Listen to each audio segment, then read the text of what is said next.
by Riverside.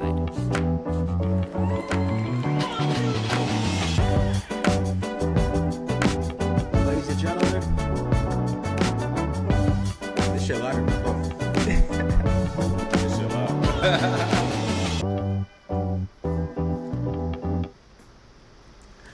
Ladies and gentlemen, welcome to episode 1 of I have no idea what we're gonna call this. But I'm your host Cam Mars, joined by my boy DJ Cupid.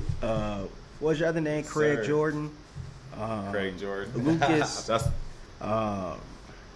we gonna run with Jay Craig. Cuff. We gonna run with Craig Jordan as the sports commentator name. Sports commentator name. Yeah, so this is episode 1 of our college football podcast. So what we plan to do is to come weekly just to recap, the previous week's games, and then also talk about the slate going forward. Just highlight key players, highlight plays, the rankings, of course, CFP rankings, bowl projections, things like that, and also storylines that you will see throughout college football. Because I will say one thing, this summer especially has given us a lot of different storylines. There's been so much happening. It's been like a soap opera. College football now is now definitely year round because you have the season, then you have recruiting, then you have coaches getting fired, you have portal season, you have NIL stuff, and then also now you have conference realignment. We think that we may be done with realignment for the foreseeable future, but you never know. For example, I never thought I'd see the Pac-12 dismantle in a span of 24 hours. I don't know about you. By the way, Jordan is our resident West Coast Pac-4, not 12, Pac-4 correspondent. So if you just want to share your thoughts on how you felt about the conference realignment, that'd be great. I saw it coming, to be honest with you. It wasn't a matter of if, it was a matter of when. Once UCLA and USC jumped ship, I felt like it was a wrap for the rest of the conference because that's your big market in the Pac-12. And so I felt like it was only a matter of time. I knew Oregon and Washington would probably go to the Big Ten. I didn't really see Colorado joining the Big 12. That kind of caught me off guard. And then also Arizona State, and Utah going. I thought that maybe the Big Ten would try and bring in Utah just because of what they've done in football over the last 10 years. They've been kind of a perennial power, you know what I'm saying? They've competed for conference championships. They've sent a lot of guys to the league recently. So I'm a little surprised that Utah ended up in the Big 12. But, I saw the writing on the wall. I don't think the Pac-12 has always been behind as a conference when it comes to like the network, the TV deals, all that.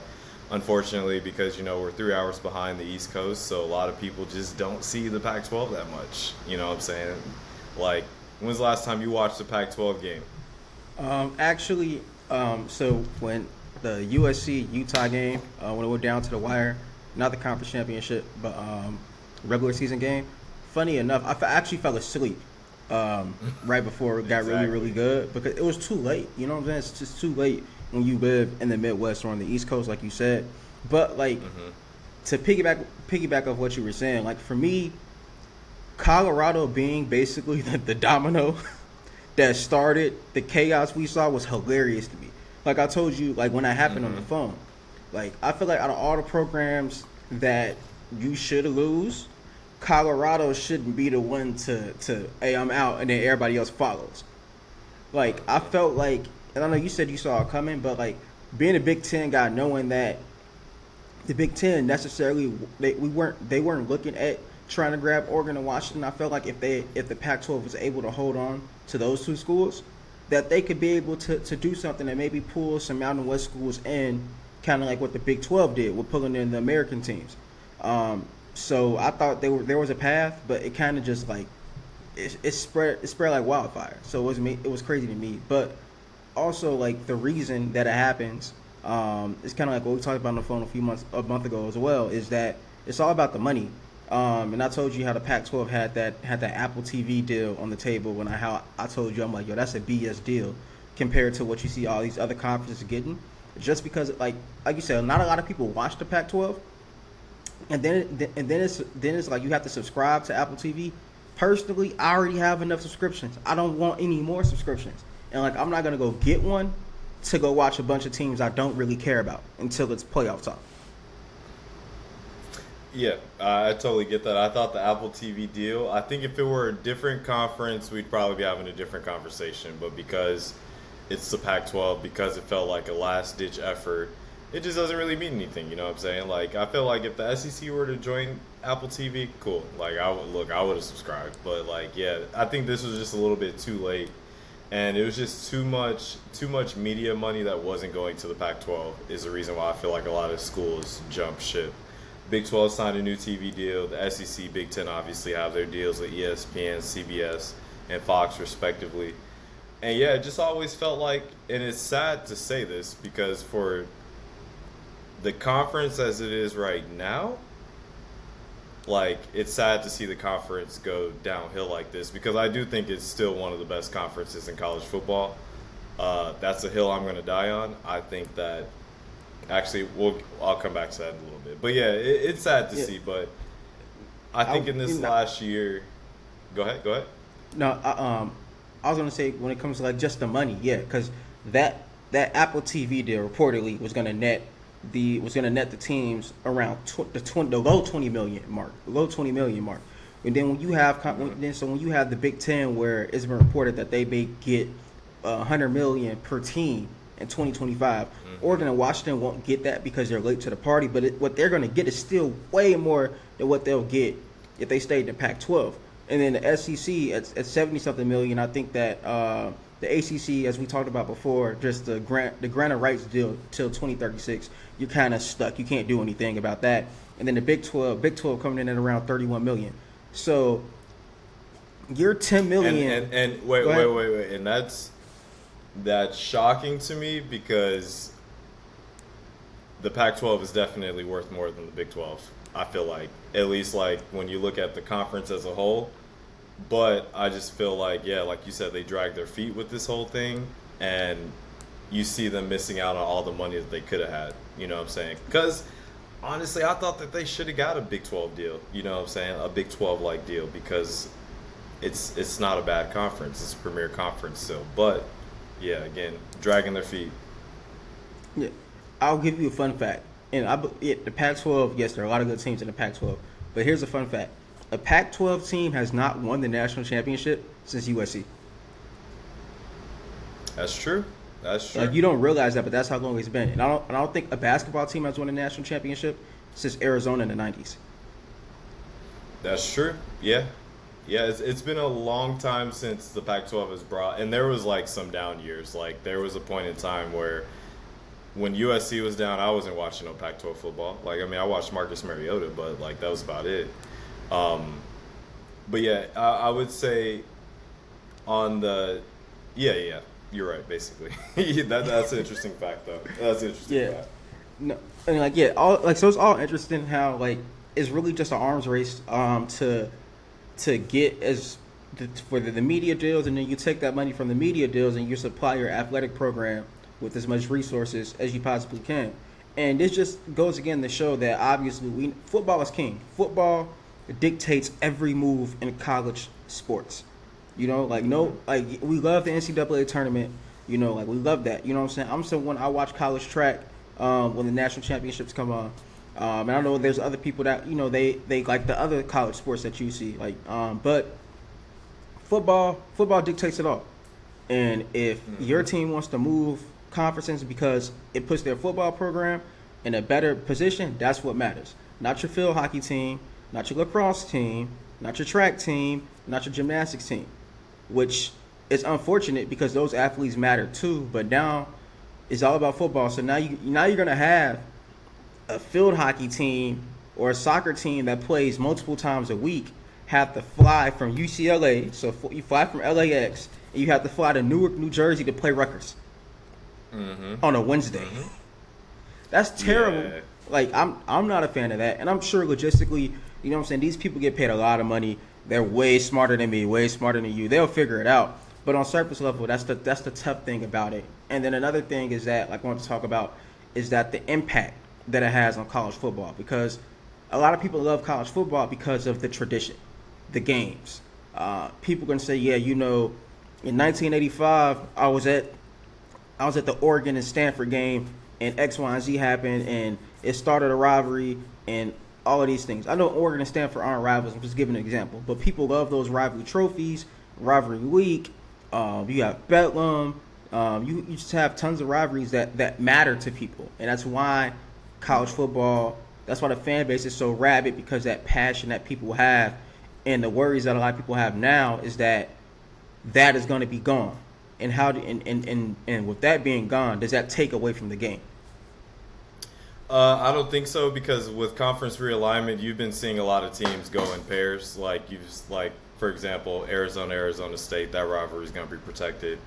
Colorado going to the Big 12, that might impact some rivalries, but I think USC and UCLA going to the Big 10, that protects that rivalry. Oregon, Washington, that rivalry is protected. So I think maybe you won't get some of these rivalries like a Penn State, Ohio State, which naturally became a rivalry over the years because of the way that they compete in the Big Ten together.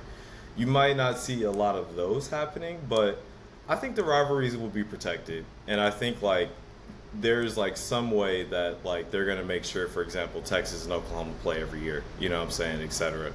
And even with the big emphasis on a better non-conference schedule, you could see some of these rivalries be rekindled in the non-conference schedule. So you're telling me that the Apple Cup may not be dead? The Apple Cup may not be dead. The Apple Cup may not be dead. I was worried about the Apple Cup being dead.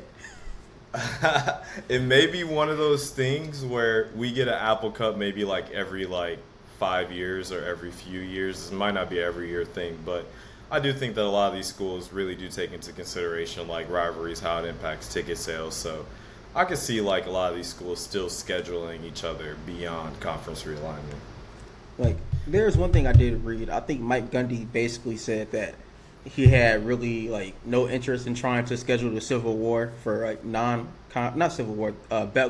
for non-conference games. He said that Oklahoma messed it up when they decided to leave the Big 12, and I'm pretty sure that the AD is going to tell Mike Gundy, hey, we're going to put his game. It's money. Yeah. It's money, bro. That's box office out there in Oklahoma. That's box office. And some of these rivalry games, especially for a Oklahoma State, UCLA, USC, some of those rivalry games can be the difference between you making the playoff and you not, because of the strength of schedule. You know what I'm saying? If you're playing at Oklahoma every year and you're getting an opportunity to potentially beat them, and you're on the fence of making the playoff or not, that one win could take you over the top. So I don't know. I personally hope that they keep the rivalries going, and I think as non-conference games get better, I think you'll see more rivalries still intact. So. And another thing that I would tell people when they listen to this, or people I'm just having a conversation with about college football, is that new traditions and new rivalries can be started because of this.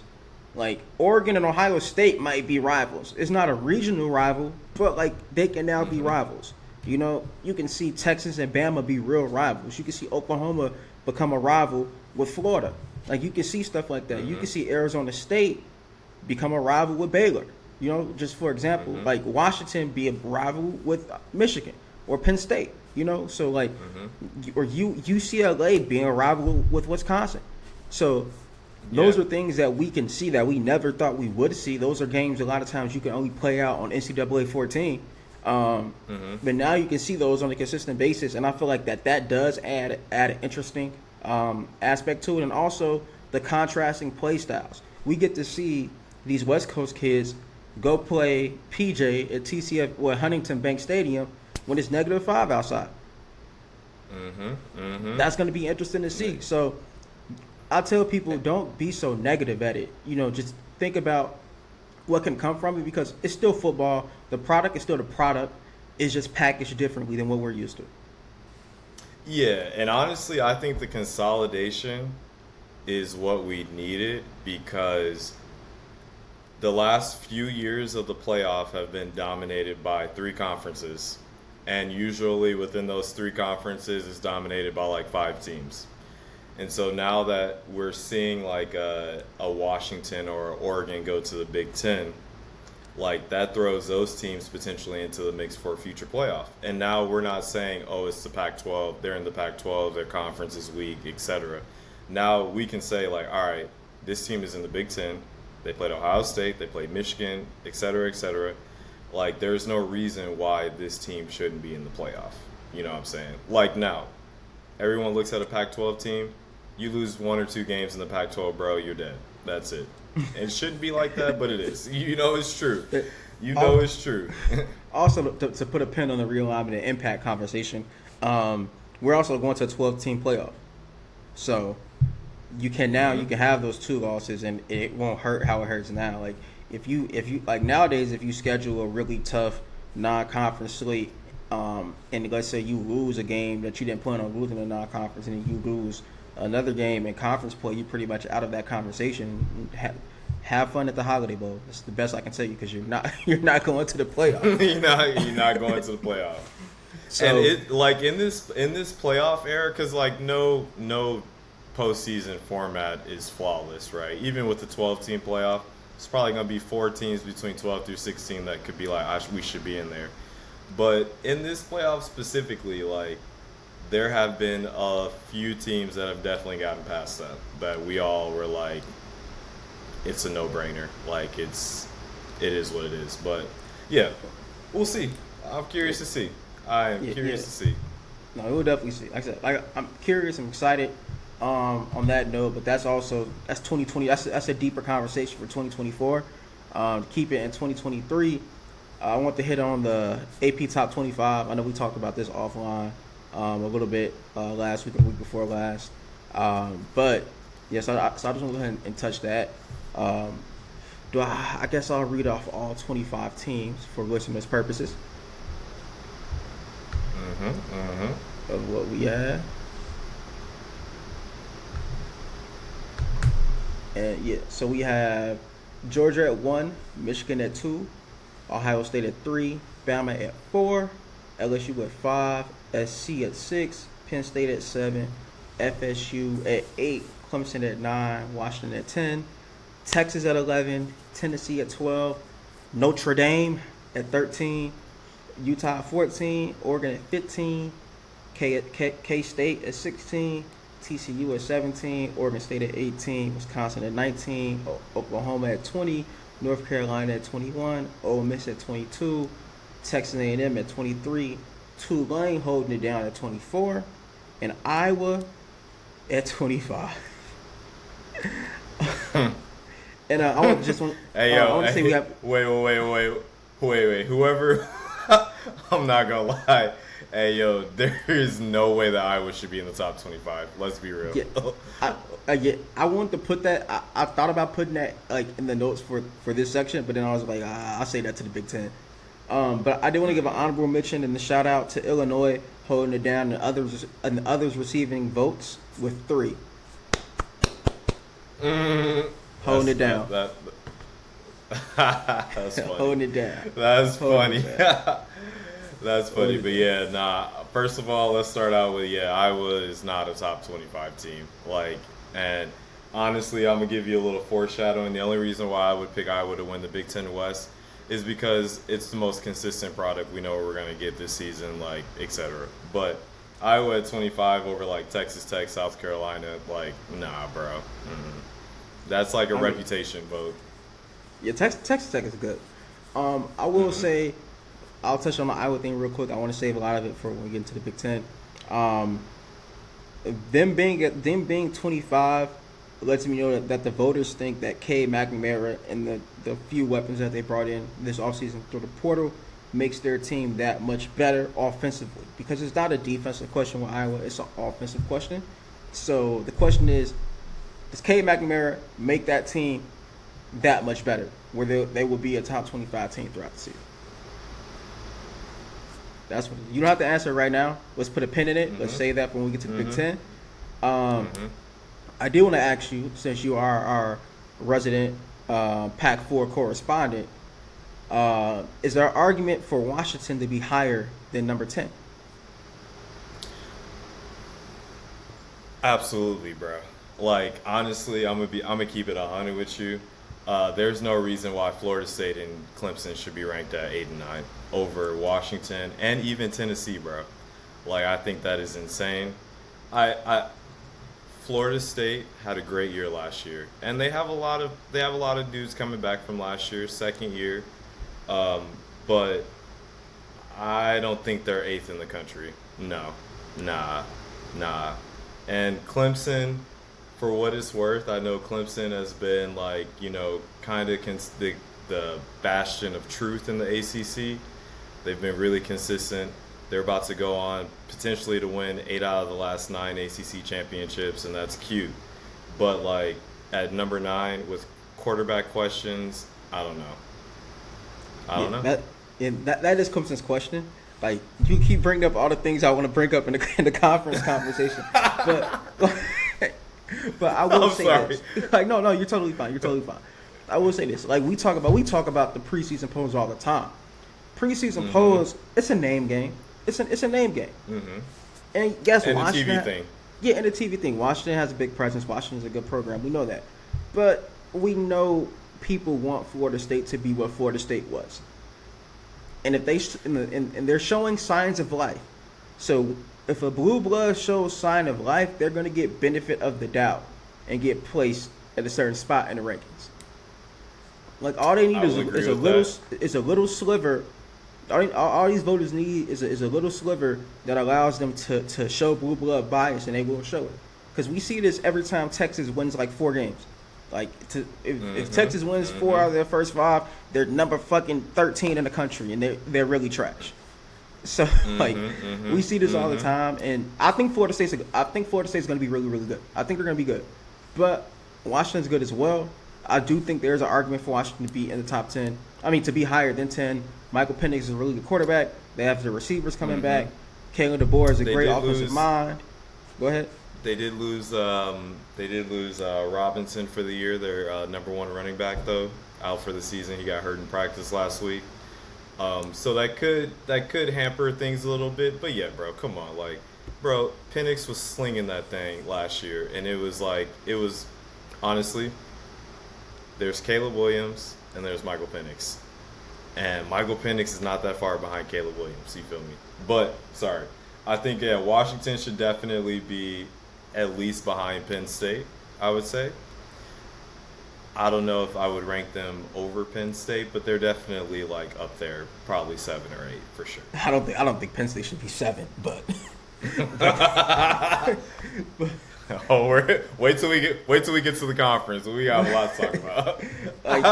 Then Wisconsin at 19. Wisconsin at 19. That like my thing with that is okay. You put them at 19 because of Luke Fickell and that they're changing their play system.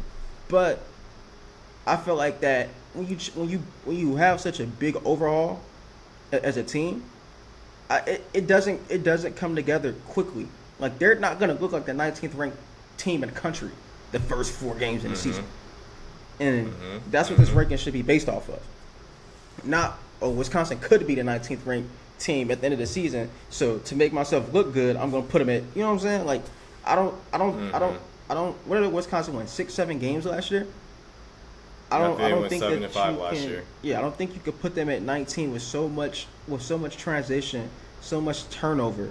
You know, like I just think that that's something where they should work their way into that situation. You want me to be honest with you? Yeah, go ahead. This is gonna be a hot take, hot take, but no team from the Big Ten West should be ranked in these preseason polls. I'm gonna be honest with you. We don't know what Iowa's gonna do. Well, we know what they'll do defensively, but we don't know what they're gonna do offensively. Wisconsin is the biggest question mark of the Big Ten, and I think if there's a case for anybody to be ranked from the Big Ten West, I mean, it would be Illinois. Like, let's be real. I was going to say that, like, I wouldn't be mad if Minnesota was 22 and Illinois is 24. in these rankings. Like, I wouldn't be mad at that, like, at all. Like, that's my thoughts. I have a PJ rant, kind of, not a rant, but a PJ dialogue that I'm just trying to save for later. But I was gonna go I'm gonna go one spot down from 19 to 20. Talk about Oklahoma. They were bad last year, really, really bad. Can they bounce back in year 2 under Venables with Dylan Gabriel back for his second year? Like, can they do that? We'll see. I do think that ranking them at 20 is really generous for a team that was not good. That was not good last year. Like, they were not good at all. Not good at all. Not at all. And they have big questions at receiver, bro. Like, who's gonna catch the ball? You know what I'm saying? Who's gonna be their playmakers? They brought in Andrew Anthony from Michigan, but he's one of them. You know, you see those players where, like, it feels like you may only watch three of their games, but he made a big play in each of those games, so you think he had a better season than he really did. He's one of those players, but I do think if he puts it all together, he could be a big play receiver, make a lot of plays for him. But, like, Oklahoma has to get back to. Go ahead. I was about to say, and Dylan Gabriel's not that bad either. You know what I'm saying? No, like, he's a good quarterback. Yeah. But I just feel like after last year, I'm just like, I give them till week 4 before we start thinking about Oklahoma being ranked, especially after last year. You feel me? Lots of holes, lots of. And they had oh my God, who did they bring in? Linebacker. I was reading earlier. I forgot his name. Oh, the kid from Indiana. We'll come back to that. Yeah. He was good last year on the bad Indiana team. He's good last year on the bad Indiana team. And then lastly, to wrap up the top 25, you got A&M at 23. Your boy Jimbo, he got a lot to prove. He has a lot to prove. He's got to live up to that contract, and he has to live up to the contract. And in my opinion, there's only one way that Jimbo Fisher can put it together and live up to his contract. Let Bobby P be Bobby P. Put the clipboard down, Jimbo. Put it down. Listen, Jimbo was a dope offensive coordinator when he was a coach and waiting behind Bobby Bowden. You know what I'm saying? Like back then, I was still doing multiplication tables, bro. So, like, Jimbo, you got to let Bobby P be Bobby P. Let him run the offense. If Bobby P is one thing, he's a great offensive mind. You need offensive help. Take a step back, become a CEO, manage your team, but don't micromanage your offensive coordinator if you want to stay out of the headlines and turmoil. And eventually that buyout is going to get to the point where you can actually be on the hot seat. You know what I'm saying? Like, the type of buyout that Jimbo has, he has the elite coach buyout, because when they give these coaches these crazy buyouts, the Kirby Smarts, the Jimbo Fishers, the Nick Sabans, they don't plan on having to ever fire these dudes because they're elite coaches. So Kirby Smart can have a $100 million buyout. Who the hell is going to fire Kirby Smart? True. That's true. But, I mean, I don't know. I always thought that A&M was I thought that they were getting a little bit ahead of themselves when they gave him that big of a contract. Like, Jimbo is proven. He's a good coach. Won at Florida State. He won with Jameis Winston at quarterback. You know what I'm saying? Like, that he's a proven winner. But I think that their expectations for him at A&M might have been a little bit too high. Like, I feel like if they had came in and been like, all right, Jimbo, win us 10 games to start out. That's our goal. That's what we're shooting for. I think he could have probably been good. But, like, they have, like, national championship aspirations. And we're talking about Texas A&M. You know what I'm saying? Like, it's Texas A&M. Well, they tried to buy a team last year, and it went terrible. There were discipline problems on that team. A lot of those kids transferred out. It kind of flamed out, just trying to, like, you bought a collection of 18-year-olds. That sounds really bad the way I said it, but they bought a collection of 18-year-olds. It's not going to work. It's not going to work. I don't think it's going to, it's not going to work. You know what I'm saying? But like, it'll be interesting to see. That's a SEC team I really keep my eye on throughout the year, just to see, how he's doing, what's going on. Do I see a difference in the offense? Does it look modern? Is it in this decade? So Yep. That'll be I do have interesting to see. wait before we wrap up the top 25. I'm sorry. I do want to say that I think that, and I'm a Georgia fan, and I hate Tennessee with every bone in my body. I do not like Tennessee, but I do think that maybe if there's one team outside of Washington that got slighted a little bit, it's Tennessee. I do think that Tennessee is a top 10 quality team, even without Hendon Hooker at quarterback. They got a lot of guys coming back. They also have Joe Milton leading the charge, which Joe Milton is serviceable. He's not terrible. So I do think that there are a few teams above Tennessee, namely Florida State and Clemson, that I think Tennessee easily beats if it's a one-on-one matchup. So that's just my thought. I thought Tennessee got shafted, man. My last thing on this, just because you brought up the Tennessee thing, with all due respect to Joe Milton was not good when he started at Michigan. He was not good, and that's why he's not at Michigan. Joe Milton has all the tools in the toolbox that you need. So, with you saying Tennessee got shafted, then I guess you are expecting Josh Heupel to put Joe Milton in a much better position and have developed him much better than Jim I wear khakis Harbaugh did. Okay. Yeah, I'm a believer in Josh Heupel. I don't like Tennessee, but Josh Heupel is really doing a good job up in Knoxville. Like, you can't really deny the quality of work that he's put in that offense and everything like that. You remember on this pod last year? I told you, I said Tennessee gonna be good. You did tell me that. Tennessee gonna be good. You did tell me that. Yeah. No, they got a lot of dudes coming back, bro. A lot of dudes coming back. Squirrel White, McCoy, like they got a lot of dudes coming back. So we'll see. Well, yeah. So we'll that's see. Quick. That's a pin on the top 25. Just real quick, we hate the preseason top 25. It's stupid. I don't think you should rank teams until like week 4, but neither here nor there. You need the clicks. You need people like us talking about it, and this is what happens. But to get into the conference, talk about the conferences.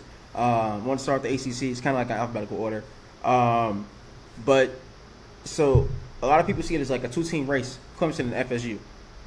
That's what they see. It's either Clemson or either FSU. I think that Drake May is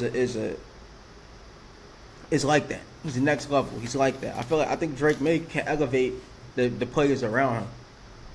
So I really think that with Drake May, anything is possible for North Carolina. I do think, but also, and the good thing about their schedule is that they start off with a couple tests. They get South Carolina, so that'll be a good test for Drake May, and then they'll play North Carolina. They'll also play Minnesota. And I think that's a sneaky good game that maybe people nationally don't think is going to be good. It's a sneaky good game because PJ, as much as I'm not a fan of PJ is a good coach. He's consistent. Minnesota going to go down there, play fundamental football. They're gonna play good defense, and they're not going to make mistakes. Drake May is going to have to beat them. And in order for North Carolina to win that game, Drake May has to beat them. And Minnesota will make it as hard as possible. So I think that's a really good test for him.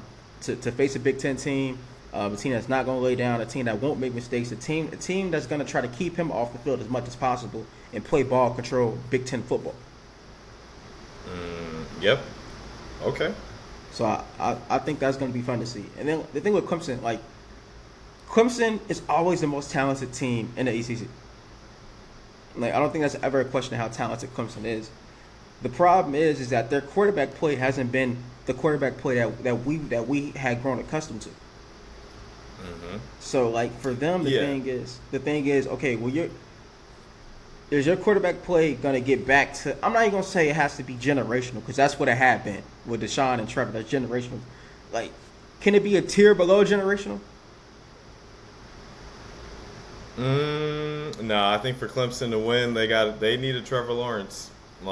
That's honestly, that is what it's the generational quarterbacks is the reason why Clemson went 2 out of 3 for the Natties. Without that, they don't have anything, I think, personally. And it was a big drop off from Trevor to DJ Ukulele, and we thought Ukulele was going to be like that guy. Yeah, You know like what I'm that. saying? Yeah. Yeah, and that's what you expect. So I have a question for you. So with Clemson, so I get it that the goal is to win national championships, but I feel like right now the goal should be get back to the playoff. So can you make the playoff without a generational quarterback?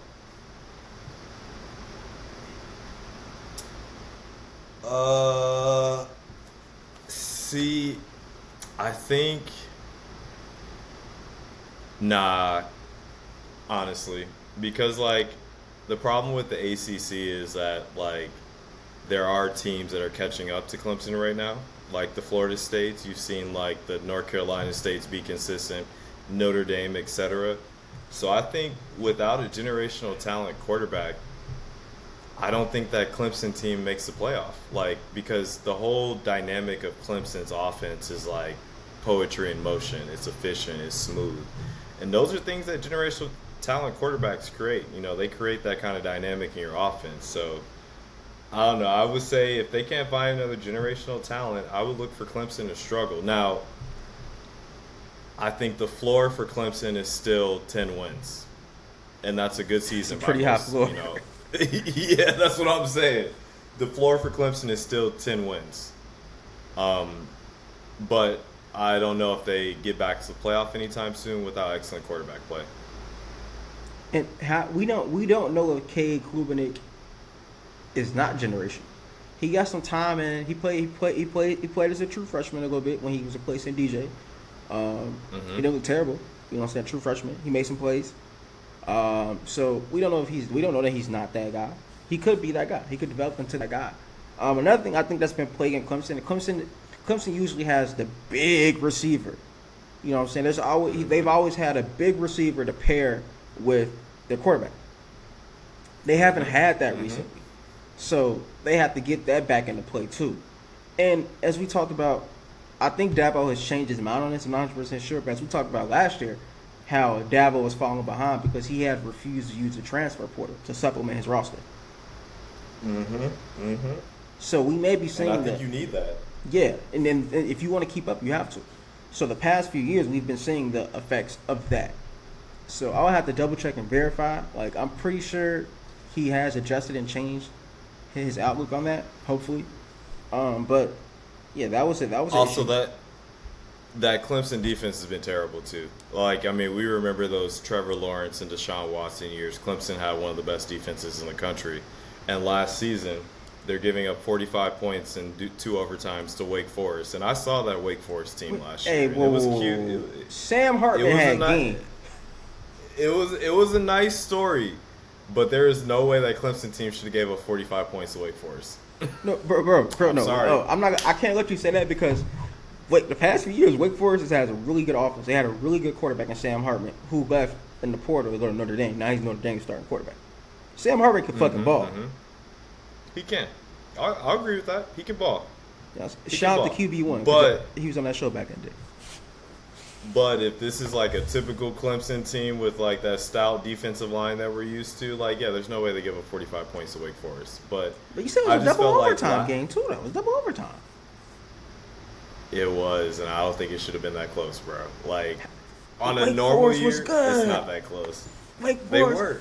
Okay, you said generational quarterbacks can do things. I'm not saying Sam Hartman is like the generational quarterback, but at Wake Forest, he's a generational quarterback. He's a damn good quarterback. Yeah, he turned it around for Wake Forest, for sure. He turned it around. But if we're talking about the Clemson that we know, then the only team that really should be giving them problems is maybe Notre Dame, bro. But I've been noticing, like, the last few years, this Clemson team is, like, having problems in the ACC, bro. And, like, for me, I feel like for a team like Clemson, like, there is no reason why they shouldn't be winning the ACC every year in its current state. That's just me. You know what I'm saying? Yeah. Like, especially, like, with their recruiting classes that they've been getting, everything like that.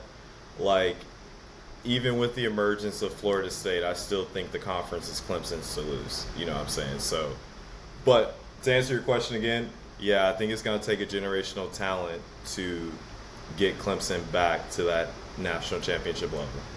I think so. I feel. Well, one quick note on Florida State. Sorry to make you guys a footnote, but Jordan Travis is really good. Their quarterback is really good. They got Keon Coleman transferring from Michigan State. I've seen him shit all over the Big Ten the past couple of years. My namesake Johnny Wilson holding it down. He's a he's a really good receiver. DB, right? No, receiver like 6'7". Like 6'7". That's right. So they got these big, strong, physical receivers with really good quarterback who can make plays with his arm, make plays with his legs. Defensively, that defensive front is gonna be really, really good. Jared Verse is back along with some other players. So they're confident now because I think a lot of times when you're taking over a program, you're trying to change the culture. You can tell them like, hey, do this and we're gonna win. But as young people, they have to see it. Now they've seen it. They've seen like, hey, if we put in the work and we play how we supposed to play and we listen to our coaches and we play Florida State football, we can beat anybody. So now you have a confident team coming in this year. They know they're talented. They expect to win, and to them it'll be a disappointment if they don't win the ACC and make it to the playoff. I know every team says that, but this team probably really means that. And I think that mindset change along with the talent will propel them to possibly win the ACC this year. I have a question for you. Do you think that Florida State goes 2 in a row against LSU? LSU, similar team. Where Brian Kelly's came in, Jalen Daniels came in, and that's a damn good football team. I don't know. That's gonna be a good game, bro. That's gonna be a good game. Cause LSU they beat Bama last year, right? LSU did beat Bama last year. Yeah, so they're confident too. They got a coach that's been there and done that, and Brian Kelly. Brian Kelly's been to the playoff. He knows what it looks like. And now he's had a year to adjust the plan in the SEC. Like, Brian Kelly's a terrible person, but he's a damn good football coach. He has some of the worst interviews I've ever seen in my life. Worst interviews I've ever seen in my life. Corny. Just corny. He won at Cincinnati. He won at Notre Dame, and he's about to win at LSU. And before that, he won at Grand Valley State as a D2 coach. So I don't know who's going to win that game. It's going to be a damn good game. I'm going to be sitting right here in my chair, or I might be in the living room on my couch. Nice little adult beverage. You know what I'm saying? Enjoying that. Enjoying some good football. Like, that's what I'm looking forward to. Now, does the LSU game, because that's Florida State's first game of the season,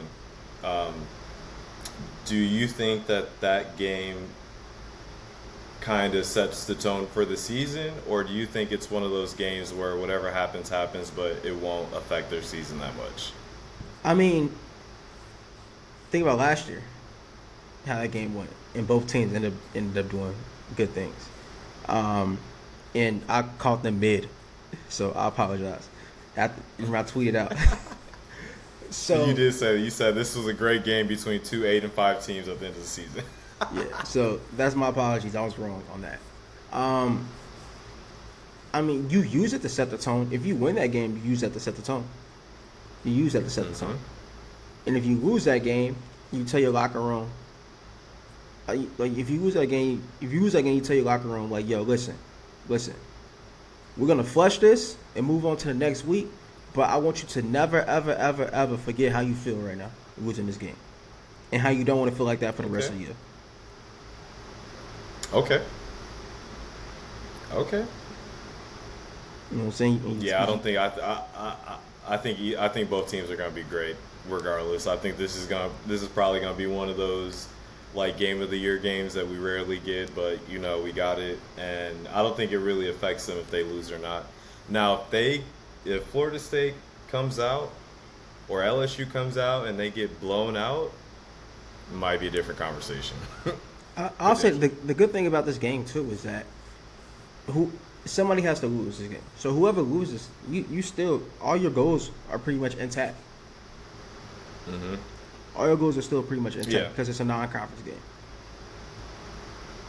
And depending on how the season plays out, this loss might not be as bad on the resume for either team. You know what I'm saying? It's a top 10 matchup. Regardless if you lose, like, it is what it is. Yeah, exactly. Exactly. So that's it for the ACC. The Big 12. I guess we can just kind of like. Sorry, everybody else. Like it's really just a Texas conversation. Texas is picked to win the conference by damn near everybody. So it leads to the question of do we finally say that they're back, and can we mean that they're back when we say they're back? Nah.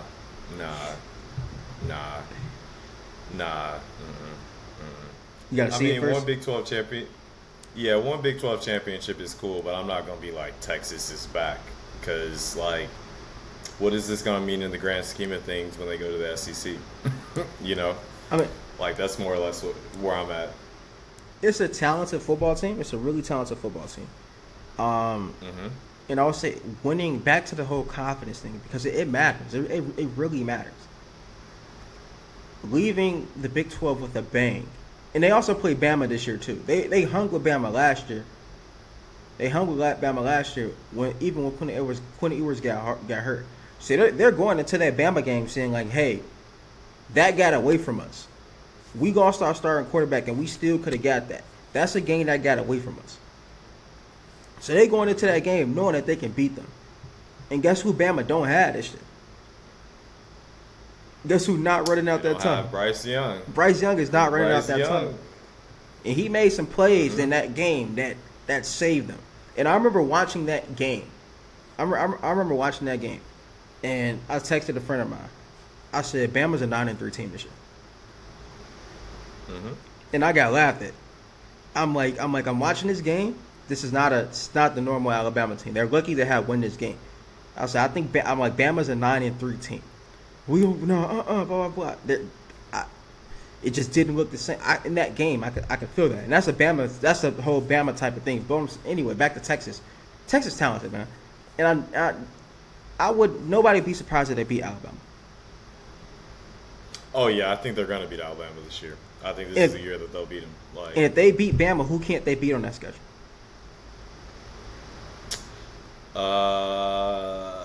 Honestly, when looking at Texas's schedule, I could see them going all the way to the conference championship with maybe one loss to maybe Kansas State, because I just feel like I can't really write KSU off at this point because of what they did last year. But I think this is Texas's conference to lose at this point. I don't think Oklahoma's going to make a lot of noise. And honestly, the only other team that I could think that can make some noise would be probably Baylor. UCF, potentially. I need to see them play first. But, yeah, I think this is Texas's conference to lose. And if they don't finish first during the regular season, I do still think they'll win the conference championship. They'll finish top 2 and win the conference championship. I wouldn't be surprised to see him in a playoff this year. Yeah, I'm not really a Texas fan, but I think they're that talented. I like Sark. I like Sark a lot. His offensive play calling is genius. Quinn Ewers is back.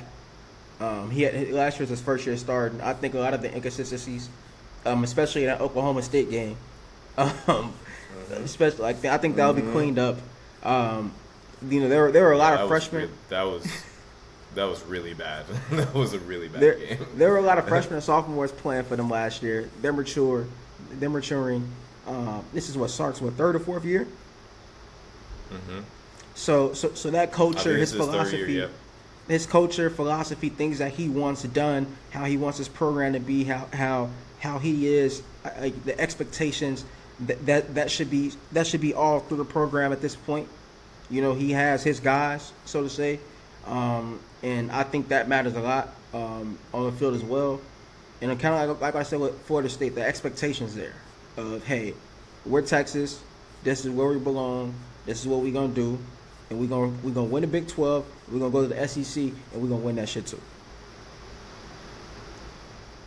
I'm not saying they're going to win the SEC, I'm just giving you the thought process of what's going on in the locker room, of how they feel. I understand. My only thing is, I feel like, looking at this Texas schedule, this Texas schedule is very winnable, but I don't know. I don't see a situation where I see them going undefeated. I feel like they are going to lose like 1 or 2 games. And the problem with losing 1 or 2 games is I don't know if the Big 12 is strong enough for them to be able to lose 1 or 2 games. If Texas goes 11-1, they're gonna go to playoff. You think so? You know they're gonna go. Yeah. If they go 11-1, if they go 11-1 with a Big 12 championship, they're going to the playoff. And you know what's crazy? I'll give you a little pre-thought. I might have Texas in the playoff, potentially. Because I do, again, think that they're only going to lose 1 game. And I think it's probably going to be to Kansas State, either in the Big 12 championship game or in the regular season, one of the two. But I do think that, yeah, if they can run the table, they can make the playoff. The thing with the playoff and the voting, and for how I feel like that if you lose a game, it should be in the regular season. If you're going to lose 1 game, lose it in the regular season and win your conference championship outright and then win the championship game. That's what I think. That's just what I think. Like, you don't want to lose your conference championship game and then try to get into the playoff. We're going to the playoff that way. That's just what I think. Momentum-wise, where you're at as a team, I feel like if you want to lose that game early, and you want to be peaking as you go into the playoff. That's true, for sure. But I don't think that team should be punished for losing their conference championship game. Oh, but they are going up against the best in your conference. I know, it's so messed up. It's so messed up. And I think last year was the first year that we didn't see that happen with Kansas State, TCU. But, like, yeah, I don't think you should be penalized for losing your conference championship game. If anything, if you lose and it's a close game, that's not really a bad look to me. You're playing the second best team in your conference. I mean, you might lose, you know?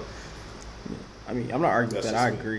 I agree. But for Big 12, I think we had Texas. I just need to give a quick shout out to my boy Gus, back in the power conference. He has a quarterback that likes to run.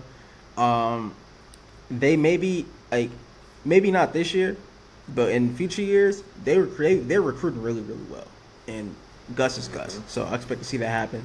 And then Kansas, we'll find out this year if they're more than just flash in the pan. They won 6 games. That was cool. That was cute. They have a good quarterback as well. He's voted preseason Big 12 Offensive Player of the Year. It's a preseason award, so it really doesn't matter. But he is good. So that'll be interesting to see. I think they have like 17 out of 22 starters returning on that Kansas team. 17. Well, I'll actually see Kansas live in 2 weeks, 2 Fridays from now. I'll see Kansas versus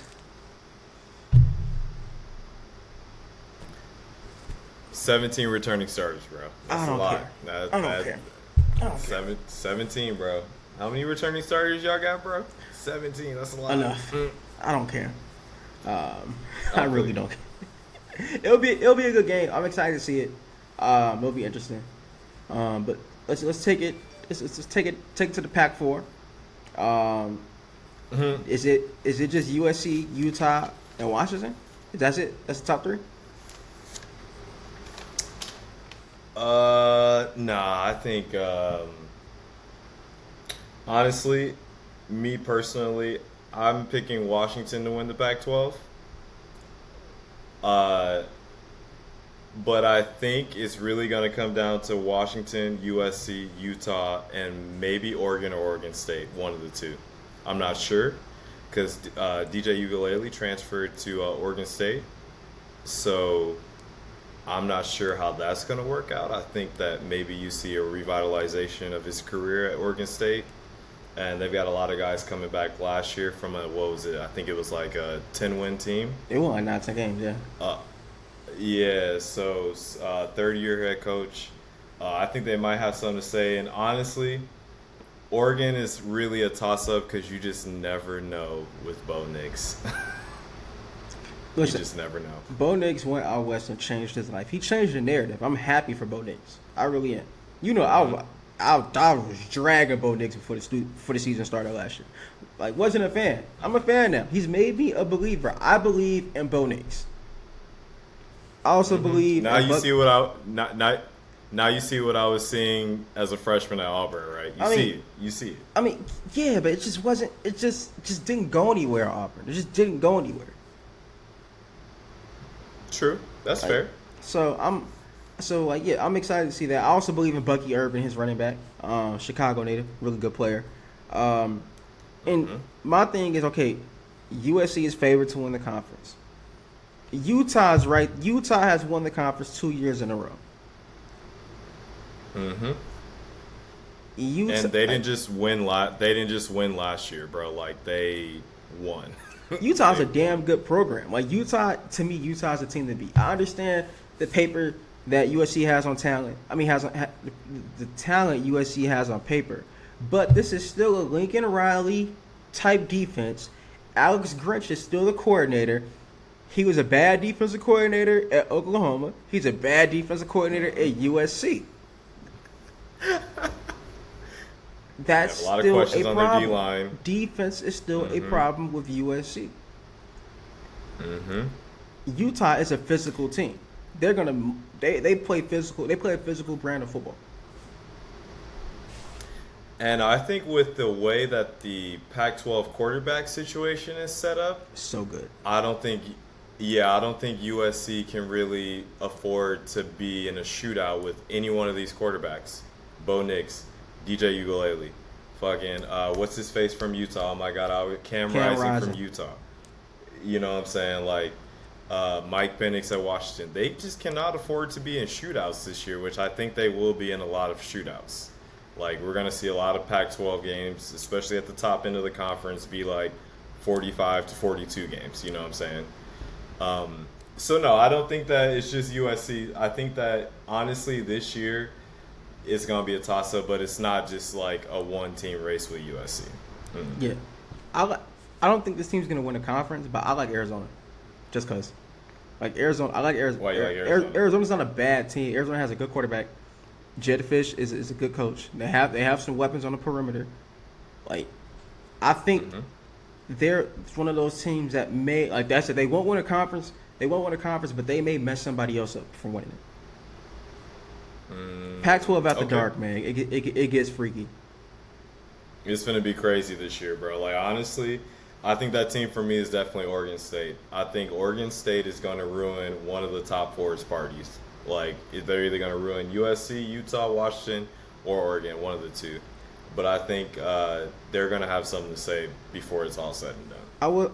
I will say it's kind of dope and it's cool that the Pac-12 is like the conference is ending, like we spoke about earlier. But they're getting a great swan song to say goodbye, because this is a highly talented conference. Quarterback play is elite, probably the best in the country. Probably the best in the country quarterback play. So it's going to be exciting. It's going to be a season to remember for these Pac-12 fans, and so like at least they get that, because next year I don't know who the hell is going to be there. Yeah, and honestly, like this is another hot take, but I do think that the Pac-12 is probably the second best conference behind the SEC this year. Okay, so we're gonna go to the next subject. No. Top to bottom, bro. Top to bottom. Iowa and Wisconsin are probably fighting for that 4th and 5th spot, right? 4th and 5th spot in the Big Ten, right? So that's like, we'll use that as a gauge. Maryland's pretty good. Illinois is pretty good. I can name 6 schools in the conference of the Pac-12 that are better than Iowa off top, easily. I think the bottom half of the Pac-12 is better than the bottom half of the Big Ten, and that's why I think that conference is stronger. I don't really agree. I mean, like I'm pretty sure like Stanford's bad. Yeah, UCLA is pretty good. Colorado has been bad.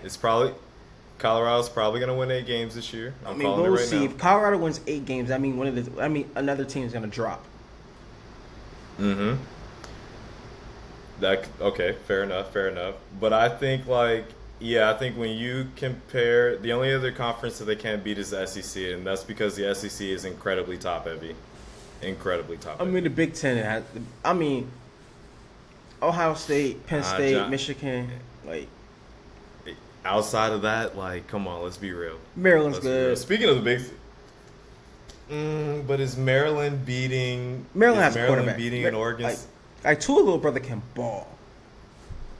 Is Maryland beating Oregon State or Utah? Not even close. Well, first Utah's at the top of that conference. So, you said Utah like that's a mid-tier Pac-12 team. Okay, so is Maryland beating UCLA? Oh, I don't know who's on UCLA. Yeah, I'm just gonna say yeah. Yeah, of course they're UCLA. UCLA ain't got a quarterback right now. Shout out to Dante Moore. But okay, so let's say Colorado's the middle of the road in the Pac-12. No, so we can't say that we haven't seen this iteration of Colorado. We haven't seen this iteration. We haven't seen it. We haven't seen it. Are you saying that Maryland's beating Colorado though? Oh, did Maryland and Colorado play today? I would say Maryland's gonna win. Okay, fair enough. Okay. All right. Nah, I still think the Pac-12 is second best conference in the league or in the country. And I've never said this before, but yeah, I don't know. Big Ten? Yo, you want to get a Big Ten? Hold on, yeah. Listen, man, Big Ten. We're gonna go east. Matter of fact, we'll just do a whole little smorgasbord. All right, so Big Ten, of course, was usually Ohio State's conference. It's Michigan's conference now. The past 2 years, Michigan has just physically just imposed their will on Ohio State. Unfortunately, Michigan's gonna be really, really good again. Bringing back the quarterback, bringing back both the running backs, bringing back I think their entire offensive line, which is insane. A few weapons at receiver, but they don't really need it. They don't really need it. The defense is stout once again. Harbaugh has really changed the narrative in a 3-year span because they wanted his head in 2020.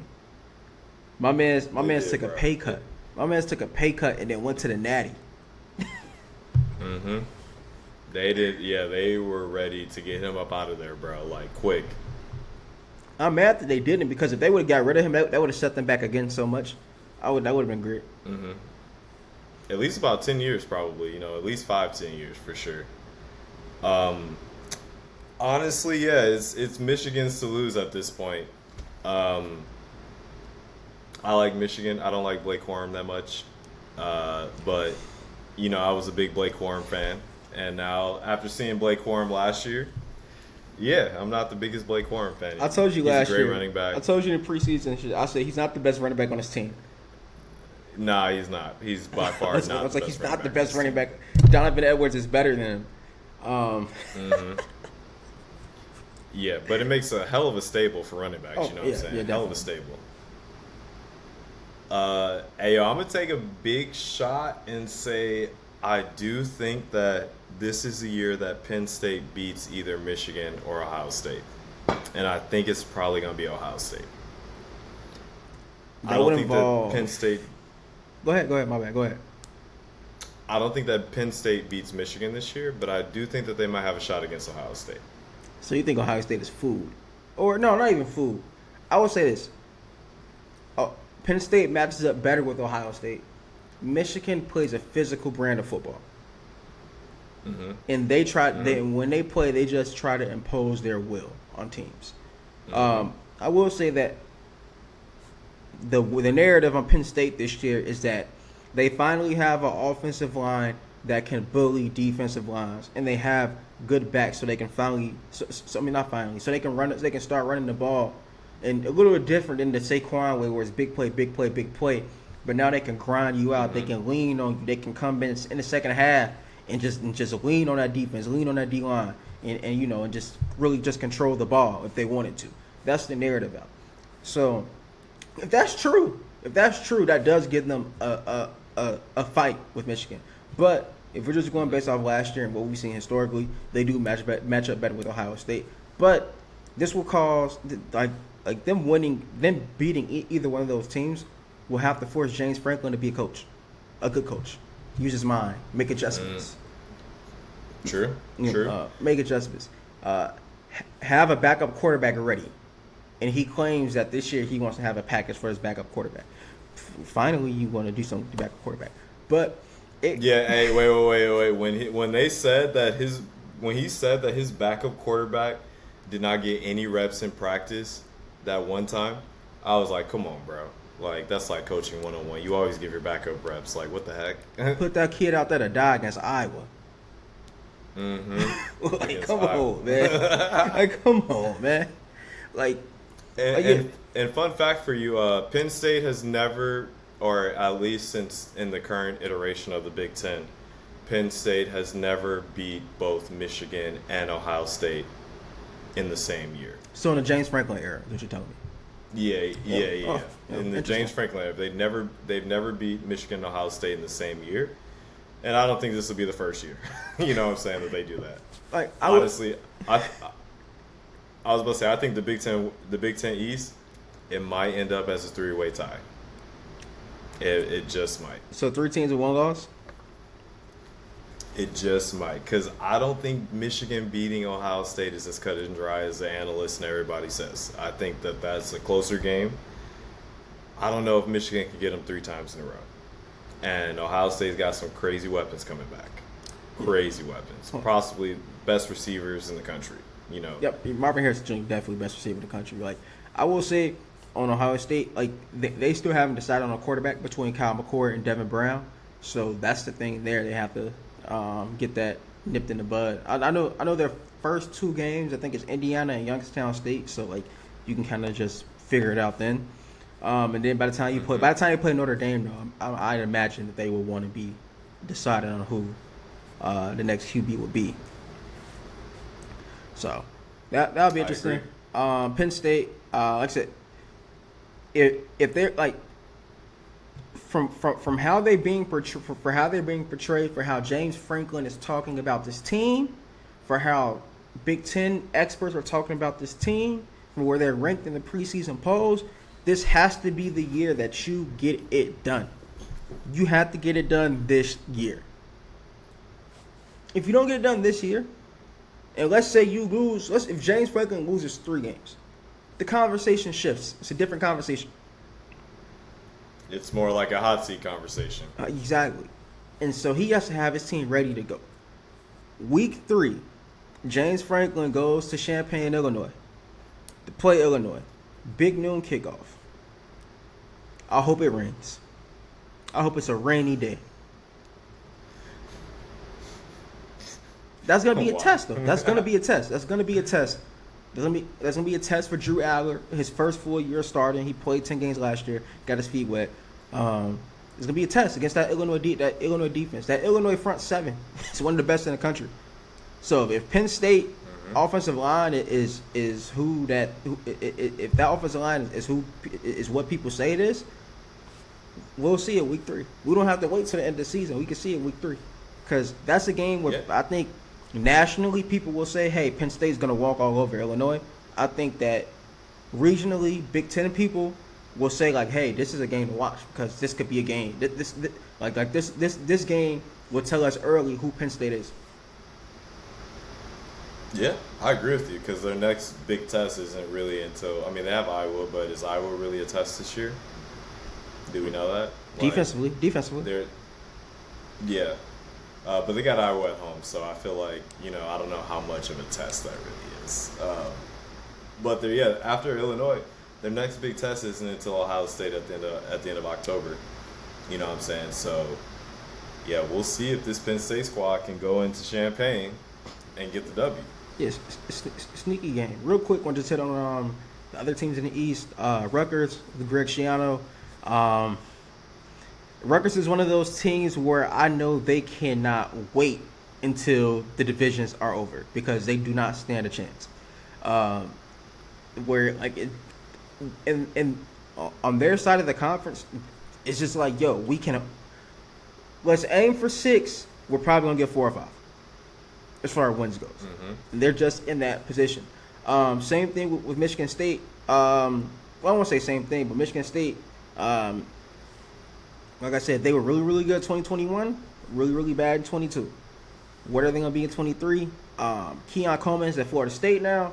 Peyton Thorne is at Auburn now. So Noah Kim is probably going to be the starter. Not sure who their weapons are on the outside now that Jaden Reed and Keon Coleman are gone. They lost a lot. Their defensive backfield especially has been bad. since Mel Tuck has been there. So I say, and like if their young guys can't mature quickly, I'll say they'll still be 5-6 win team this year. Without that, and then Maryland is another team that hasn't benefited well from being on that side of the conference. It's like a glass ceiling. Maryland they'll win 8 games, but like that 10-win breakout season it's just not possible where they're at on the East. Just not possible unless they really pull out some upsets. And they've played Michigan tight. They've played Penn State tight. They've played these teams tight. They have a good quarterback, good offense. They have athletes, have weapons. It's just that where they're at. And then Indiana, Tom Allen, you seem like a great guy when I see you on TV. You should probably be packing up your house because, yeah. That's that. That's that. Yeah, honestly, I can't wait for the divisions to be over anyway because, like, I mean, bro, it's like the Michigan and Ohio State versus everyone else show. You know what I'm saying, at this point in the Big Ten. Like, that's what we're going to get.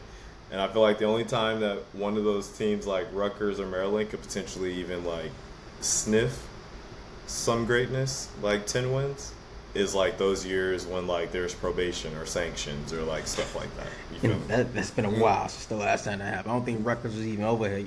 Both those teams weren't even in yet. It's been a long time. A long time. So, yeah, it's been a long time with that. You got any more words on the East? No, yeah, I think it's Michigan's to lose, but yeah, don't be surprised if Penn State forces like a 3-way tie in some way, shape, or form. If Penn State makes it to that point, I will come on this podcast and apologize to James Franklin.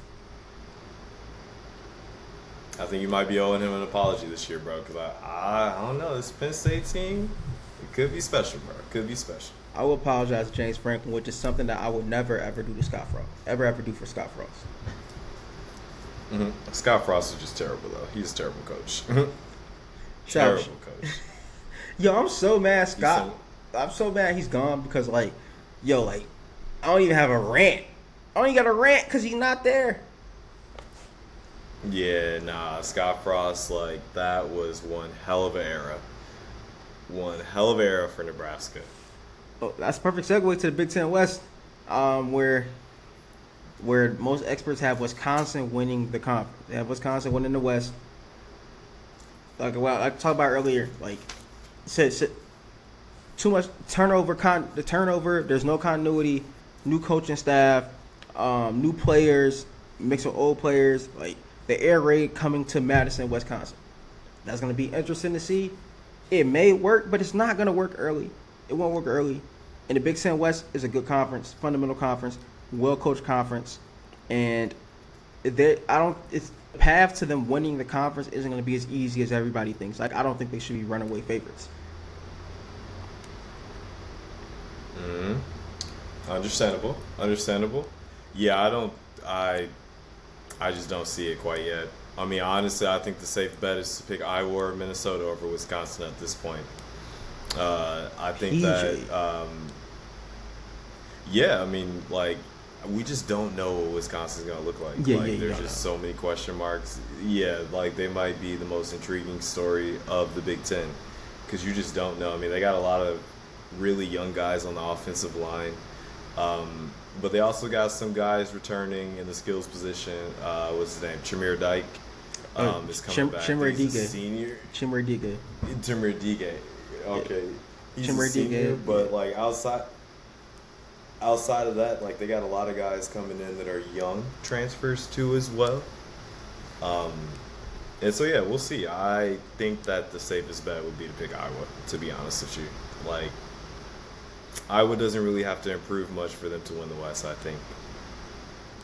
Yeah, I mean, Iowa just has to have some semblance of an offense, and that would be interesting to see. I did read that Cade McNamara has not come back to practice yet. I know he got hurt a couple weeks ago, so he hasn't been back in practice since then. They could just be holding him out just to keep it safe because, like, if he gets hurt. And I'm not laughing at him possibly being injured. That's not funny. But if he gets hurt, it's kind of it for Iowa. Like Kirk Ferentz's son, Bryant Ferentz, his Iowa career is mortgaged on Cade McNamara being able to score more than 25 points. You know how bad you have to be offensively in today's football for there to be a clause in your contract saying that you have to score 25 points? You walk into 25 points. First off, you coach Iowa, so you already got at least 12 points from your special teams and your defense. You got to score 13 points. Can you do that? I don't know if he can. If K don't play, I don't know if he could do that. Because they couldn't do it last year. No. They couldn't do it last year. Bro, Boy scored 6 points against South Dakota State last year. Bro, you and I could have got on the field for Iowa last year and probably put up more points than that offense. No, I'm not going to say that. Football's hard, bro. College football is really, really hard. I mean, you know what I mean, though, bro. You know what I mean, though, bro. Like, that's how terrible it was. Yeah, no, that's how terrible it was to watch. It was, yeah. It was bad. It was really bad. It was it was the worst offense I had ever seen in my life. I ain't been alive that long, but I'm just saying, it was one of the worst. One of the worst. So, like, if they can't, because like you said, it's just simple. Just have an offense. You have defense. You have special teams. If you could be presentable, if you just be presentable, score 3 times. I'm like, for me, you ain't gotta get to 25. Score 3 times. Mm-hmm. Just score 3. They need 21, bro. Like, if they can get 21 consistently from their offense throughout this whole year, I think they'll be okay. Yeah, Kirk Ferentz. If it doesn't work, you have to fire your son. See, that's why I wouldn't hire my family members. Cause like, so now I gotta fire you. Oh, I gotta fire you, and then sit next to you on Thanksgiving. That's crazy. Like now, if this Iowa squad goes like, let's say Kirk Ferentz loses like 4 games. You want him to get fired so bad, bro. Every time I talk to you about Iowa, so let's say Iowa loses 4 or 5 games. This is the end of Kirk Ferentz. You want to get fired so bad, bro? Because I think it's time to move on, bro. It's time. Every other Big Ten program has moved on from their legendary coach, and I think it might be time for Iowa to do the same. You know what I'm saying? Like, that era might be over. Like, you know, I will say this: I think if he has to fire his son, he may step away. Okay, that's fair. That's what I think. I think that like a situation where he'll be like, nah, I can't fire my son, so I'm gonna be out too. Yeah, but I guess we'll just bounce type of thing. You know what I'm saying? So I think that may happen. Mm-hmm. But as far as personnel, like I said, Cade McNamara, Eric All, came over from Michigan. I think Caleb Brown, who was at Ohio State last year, didn't play much, obviously, what they got going on the receiver. He's at Iowa now. The offensive line is older. It's a year older, so it should be better. You would hope it's better. Caleb Johnson at running back had a great year last year as a true freshman. The defense, up and down the line, there's dudes. Deontay Craig, Noah Shannon actually just got suspended for the year. But backfield, Xavier Nwakpa, Jamari Harris at corner, Cooper DeJean, who somehow got voted the preseason defensive player of the year over Johnny Newton. Ridiculous, but he's a good player as well. So like I said, defensively, they should be great. They should be good. They got one of the best punters in the country, Torrey Taylor. Kirk Ferentz actually brought him the media day. That shows you that there's nobody on the fucking offense. But like, who brings a punter to their media day? And bro, nice though. I ain't gonna lie, bro, nice. Hey, fam, when you play at Iowa, if you the punter, you probably responsible for 50% of the points. That's true. That's so true. I ain't gonna lie. He be flipping bro. the field. He be flipping the field, bro. He be flipping the field. Like, no cap. Like with Iowa, it's all about field position, bro. Like, you win the field position game, like, Iowa wins. Like, you know what I'm saying? Like, for sure. Yeah, nah. Yeah, I want to take it to the good guys real quick. Champagne, you know what I'm saying? Mm-hmm. Take it real quick. Talk about Illinois. I don't. You know me. I don't want to put wins and losses on my team. I'm not gonna do that. I'll just discuss and talk about them like what they got coming back, what they got going on. Brett Billman back for his third year. Kind of a breakthrough last year, 8-4. So Chase Brown is gone. Our running back Devin Witherspoon is gone. Like Sidney Brown gone. Quan Martin gone. All high draft picks in this past draft. But we're talking about Brett Billman, so you already know. Running backs, y'all, you don't take a step back. You just reload, you replenish. Reggie Love, who was Chase Brown's backup last year, and then Josh McCray. Those two would step in for a tandem. Reggie Love, I think, is like 5'10", 210, 215, and then Josh McCray is 6'3", 240. So, and they'll be behind. That's a big boy. Yeah, they'll be They'll be behind the offensive line that returns 3 all-conference players on the offensive line. So, that'll be solid. Isaiah Adams, Julian Pearl. According to Brett, that's probably one of the best sides of any line that you probably see throughout the conference. And then a receiver, you already know Isaiah Williams. He's back again. He's back for another year.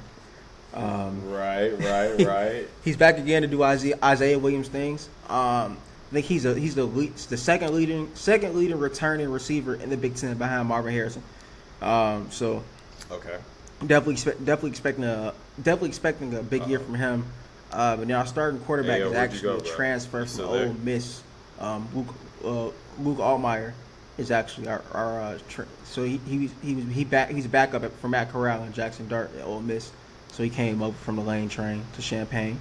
They just announced him as a starter a couple days ago. The Lane Train to Champaign. That's funny. That's funny, bro. Hey, shout out my boy Lane, man. Shout out my boy Lane, man. Oh man. And then on defense, man. Defense, we got our All-American projected first round pick coming back at D tackle, man, Johnny Newton. Actually, right next to him is another All-American, and Keith Randolph at D tackle. And then on the edge, we got a returning freshman All-American and Gabe Yakis. And then on the other edge, we got a returning all-conference player in Seth Coleman. So that front seven is crazy. Linebackers returning Tariq Barnes, a couple young guys stepping up. The defensive backfield is the spot with the most turnover. We had 3 DBs get drafted in the top 60 in last year's draft. Can I get DBU? Dang. Whoop, whoop. Okay. DBU. Okay. So we got one returning starter in the defensive backfield, but I'm not worried just because of how they coach those guys. The standard that's been set. There's gonna be some young guys and some transfers coming in, so it'll be fun to watch. I'm expecting a competitive season. I feel like Illinois' schedule, they can win every game, they can lose every game. It's one of those type of schedules where every game is pretty much a toss-up for the most part. So I'm excited for that. Excited to see what Brett does. Excited to see what the team does. I don't put wins and losses on my team. I just sit back and enjoy the show. I'll be there at whatever the fuck the Kansas Stadium is named. But I'll be there in a couple weeks. All right. So who's winning the Big Ten West then? That's the question. Bro, the Big Ten, that's like the hardest hardest division to even really break down, because I feel like everybody but Northwestern can win it. I'm even being nice. I'm even putting Nebraska in there. I was like, bro, you think Nebraska might have a chance this year to win the Big Ten West? Nebraska's terrible in the trenches, and you don't win the Big Ten West without having good without having good trench work, and they're terrible in the trenches. They've been terrible. It's Scott Frost's fault. It's not Matt Rule's fault. And they say they're going to run the ball this year. On who? You can't block. Casey Thompson died every week last year. I saw it. every Saturday. Every Saturday I sat there with a beer, with a juice or something, or some pizza, and I said, "Oh man, I'm gonna watch Casey Thompson get obliterated for 2 hours." I was just like this, just pointing. There you go. That boy started training so much. The boy got a fam. Against Illinois, he got sacked by 2 people. He got up, his hand was going this way. Dang. Like he was throwing up the cue dog. He was was like this. Oh hell no. They can't block anybody. Like, that's funny. Matt Rule's a good coach. He's a program builder, but like, bro, that program is fucking shit. Yeah. Nebraska, like, Yeah. They've got a long way to go. Like, They've got a long way to go. Like, I know they brought in some talent from the portal. Like, maybe, hopefully it'll work. I don't know, man. Like, there's just like, he has to rebuild it because Scott Frost. You know what Scott Frost did? Scott Frost went to his alma mater, pulled down his pants, and took a shit and went home. That's what he did. That's what he did. He's a terrible coach. $15 million for it. He's a terrible. Yeah, he did. Got a crazy buy. Terrible coach. $15 million. Left Nebraska in a terrible position. Now Matt Rule got to pick up the pieces. So if Nebraska wins 6 games, they're gonna throw a fucking parade in Lincoln. I might go just because I feel sorry for him. Oh man, we going to the Poinsettia Bowl. I might pull up to whatever. Like, I didn't want to do this today. I didn't want to talk about them like this today. I didn't want to talk about them like this today. You know what's funny? I knew this was coming. It was just a matter of time. I knew this was coming. I didn't want to do this today. They like so. I knew this was coming. They play Minnesota week 1, and I'm so excited to watch that game because like I just can't wait to see PJ Fleck line up in his pistol formation, and run the RPO 100 times and just run the ball. Just run the ball, PJ. Run the ball. You know why? Because Nebraska has nothing in the trenches. I'm 175 pounds. They play like they my size in Nebraska trenches. So you saying they got the little baby trenches is what you talking about? Hey, put some respect on my name, bro. Put some respect on my name. I'll play it. But I feel you, the Big Ten West is kind of wide open this year, bro. You just don't know. I couldn't even really pick a Big Ten championship game because I just don't know who's going to represent the West. But I think it's going to be Michigan and somebody. Michigan and Illinois. That's not my prediction. It's not my prediction. I'm just saying. I was like, is that your bias or your prediction? Listen, I only know one team during a regular season that actually gave Michigan a game. I only know one team that did that last year. It was Illinois. What happened? We got cheated. What happened? Michigan ran a pick play with 30 seconds left, and it wasn't called.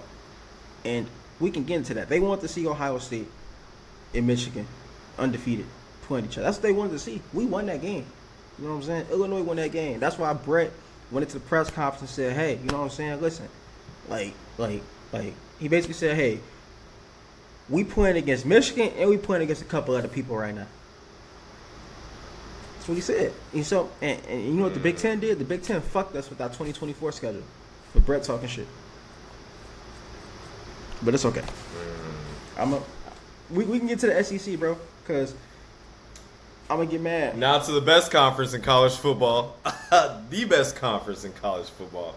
The Southeastern Conference. Boy, you know we going for 3 again. You know we going for another one this year, right? Do you know that? Do you understand? I mean, that's the standard now, because anything less is a disappointment, so. Not 1, not 2, but 3 in a row, bro? Biggest question with the Georgia Bulldogs, man. We got some quarterback questions, I'm not going to lie. Carson Beck is stepping in for the departed Stetson Bennett. What about Vandergriff? Stetson Bennett. Nah, it's Carson Beck's. It's the Carson Beck show this year, bro. It's like some people are saying that Carson Beck might be a Heisman Trophy candidate by the end of the year. I don't know if I agree with that. I think we're speaking a little bit too soon for somebody who has barely started games. But honestly, yeah, that's our only question. I mean, we did lose Adonai Mitchell to Texas, unfortunately. Great receiver. I mean, he was the reason why we got that first national championship, was that go-ahead touchdown that he caught over against Alabama. But we got Brock Bowers, preseason All-American, coming back. We got some experience on the deal. Yeah, man, I don't even know. Like, he's unreal. Size, quickness, all that stuff. We got defensive line, Stackhouse and Brinson coming back, 2 seniors. The biggest hole that I think that we're probably gonna have to fill is in our secondary, but I think we still got some experience. We got Javon Bullard, we got Lassiter, we got Malakis Starks, who I think might have a breakout year. A lot of people are saying that he might have a breakout year. So other than that, expect the standard, which is a Georgia defense that's gonna hold opponents to under 10 points most likely, and an offense that just needs to be efficient enough to win the football game. I think that's what I'm looking for this year. We don't have a tough schedule again. Like, the schedule gods are in our favor this year. Again, we got UT Martin, we got Ball State, South Carolina, UAB. And then we got Auburn the 5th week of the season, which that's a game I'm actually really interested about because I think Hugh Freeze might do some things down on the Plains. I'm not saying that they're going to be great, but I think he could scare some people. The biggest thing in our schedule, bro, is the Tennessee game, bro. We got Ole Miss and we got Tennessee back-to-back weeks in November. I think, if we can go into those games undefeated, I think we'll be sitting good because I think we're still going to beat Tennessee this year, even though it's at Tennessee. And I'm not scared of Lane Kiffin, bro. Like, Lane Kiffin's cool, but, like, the Lane train, nah, bro. We not stunned Lane. So, I will say, we are going to win the SEC East, but a team that I would definitely watch out for in the SEC East, I've texted you this before, is definitely Mizzou. Definitely Mizzou, bro. Definitely watch out for Mizzou. I think Mizzou, they got some guys coming back on offense. I think their quarterback's coming back as well. I know that you don't want to hear the Mizzou talk. Listen, man. I remember I text you. I said I should get off my phone without answering something like that. Listen, where I'm at, my side of the state, this not even the Mizzou side of the state, man. This is the Jayhawk side where I'm at. But Nah, they got Brady Cook coming back, and Brady Cook gave us a lot of problems last year, bro. Brady Cook's buns. I mean, he gave us problems last year, bro. Yeah, who else gave y'all problems? Was that Kent State or Akron? Who was that was giving y'all problems last year? I mean, yeah, we had a few teams giving us problems, but I think we still got two rings. So, but Mizzou, I think, could probably win or go for second place in the SEC East this year. Watch out for South Carolina. Spencer Rattler's probably going to ball out. He threw for over 3,000 yards last year. I think it was like 3,500 to be exact, and I could definitely see him throwing for like 4K this year. But yeah, dude, it's Georgia's to win this year. Tennessee is probably going to give us a good game. They have a lot of guys coming back, but it's ours to win, bro. Like, let's be real. The SEC West is where I'm really paying attention to.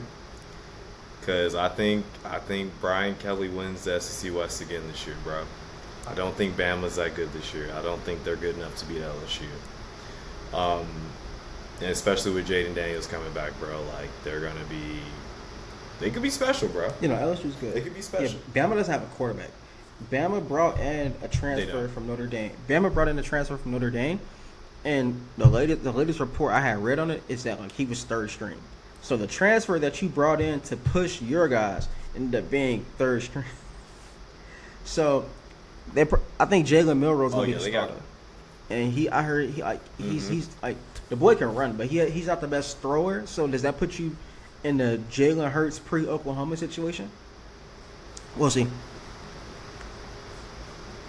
Potentially, yeah, where you got a guy that can win you games but can't get the ball down the field. Potentially. But this LSU squad is loaded, though. I think they got a lot of guys coming back. Outside of Jaden Daniels, they got Noah Kane coming back. They got Karen Lacey coming back. They got Malik Neighbors as well.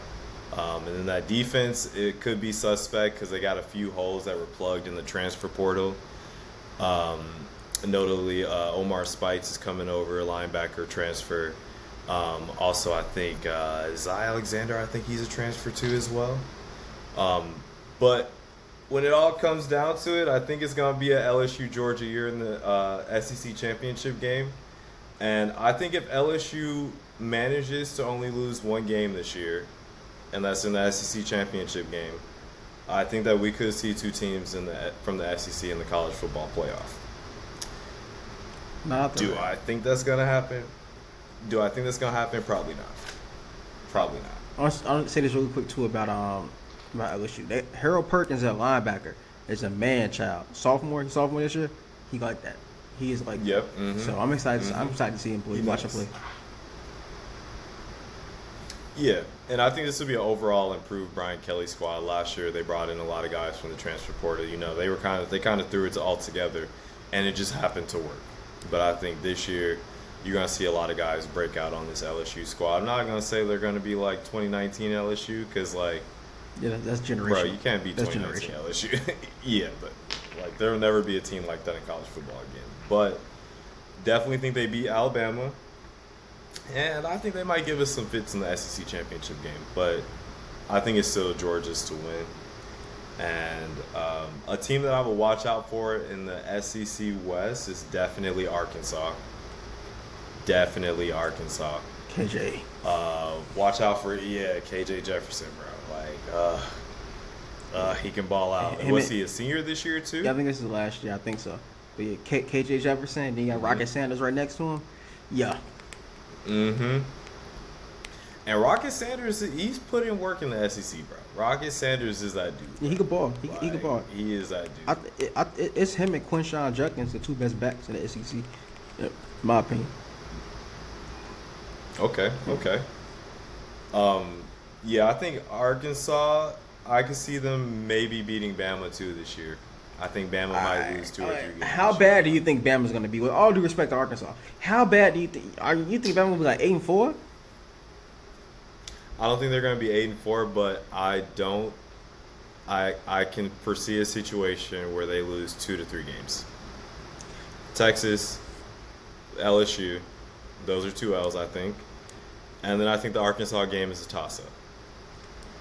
Okay. What week do they play Arkansas? Hold on. If you ain't got it up, it's fine. Arkansas. Yeah, I have to look that up. But I think that Alabama might lose 3 games this year. Now I'm gonna say that, and that's for a lot of teams that's great. Losing 3 games is great. You know what I'm saying? But I think this might be the year that we see like a Bama fall off for sure. Interesting. I'll be interested to see. Like I'm interested to check out the SEC. Like I said, I spend most of my Saturdays just watching the Big Ten Network. Now I have to flip through some more channels because of the new deal. So I'll be on CBS, I'll be on NBC, I'll be flipping around. But usually, like I'm mostly just a Big Ten guy. But like I'm excited to see what happens in the SEC this year. And to answer your question, Alabama plays Arkansas. It looks like week in October. So October 14th, they play Arkansas. So this is their schedule. They got Middle Tennessee State, Texas. They got South Florida, Ole Miss, Mississippi State. Then they got Texas A&M, Arkansas, Tennessee, LSU, all in the span of 5 weeks. I mean, listen, man. Like, I'm the type of person where I like to see the product. Like week 1, you know what I'm saying. Week 2, I like to sit and watch the games and things like that. That way, I can really get my pulse on like what this team is and what they're missing, the deficiencies and things like that. It's just hard for me to see them like. You're not saying that confirmed to lose to them, but like, if that's the trap game, that's the trap game. You know what I'm saying? You got a better pulse on the SEC than I do. Like it's just hard for me to see. Oh, understandable. Yeah, I just think they have a lot of questions, and last year's Bama didn't really show me a ton, and they lost a lot more guys from last year. So my question is, what's the reload like at this point? Because I don't think this is going to be like the typical Bama reload where they can plug and play. Like, what's the long-term reload looking like is what I'm thinking about. No, that's acceptable. And another game, they might Tennessee might get them this year. Could be crazy, might not. Tennessee got them last year. Yeah, I just think that. Yeah, exactly. Like I think that like this Bama team, I think that we are past the era of Bama being like the default and us saying like, all right, like they're gonna run through the schedule. Like I think now they're looking like 3-2 loss team at this point. But only time will tell. That's bold. Georgia wins the SEC, and I think that potentially KJ Jefferson might be Offensive Player of the Year. Depending on his production throughout the season.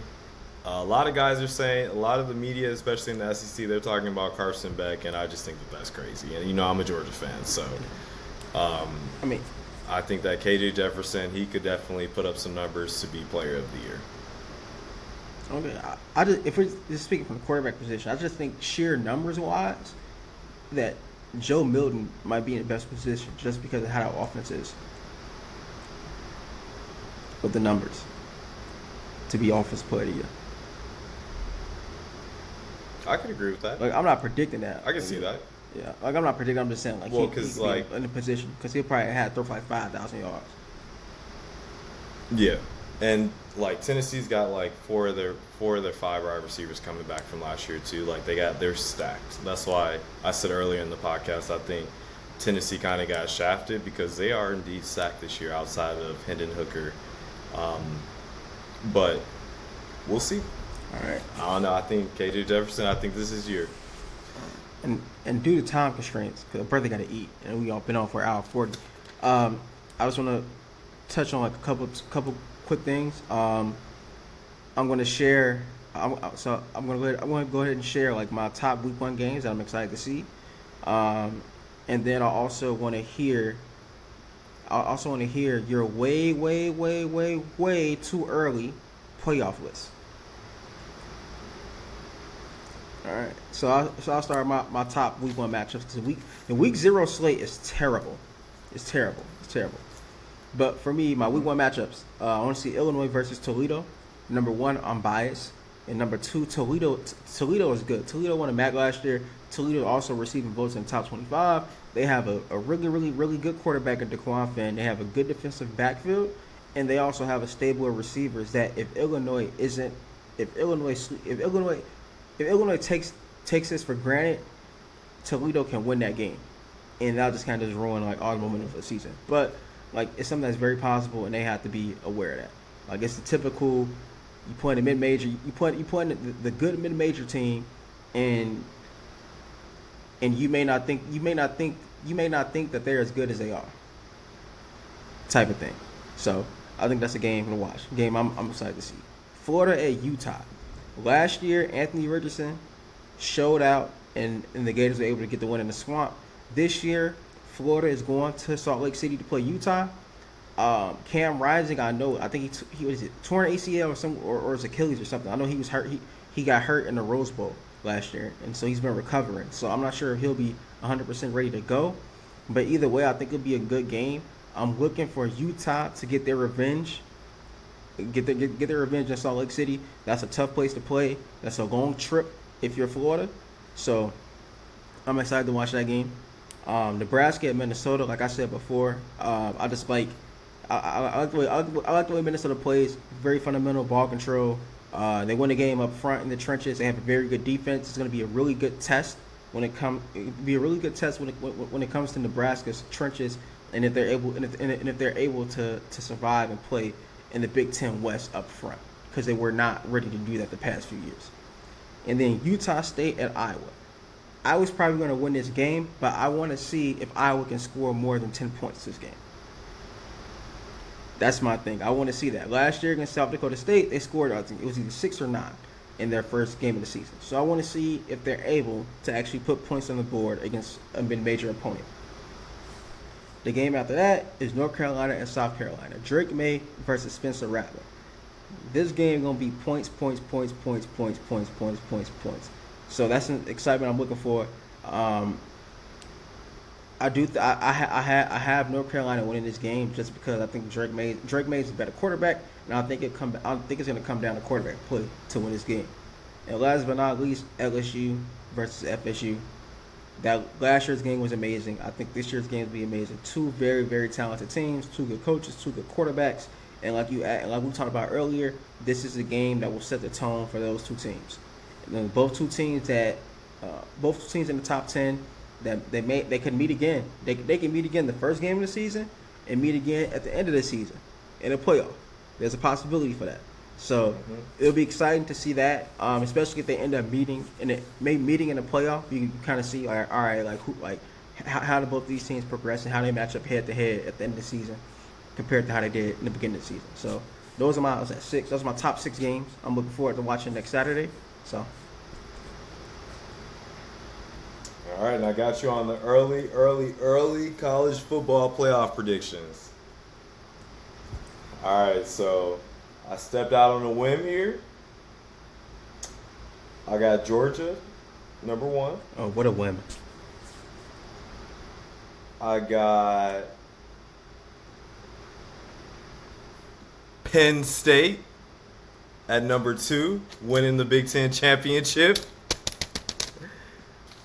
I got Washington as the Pac-12 champion at number 3. And drum roll, you ready?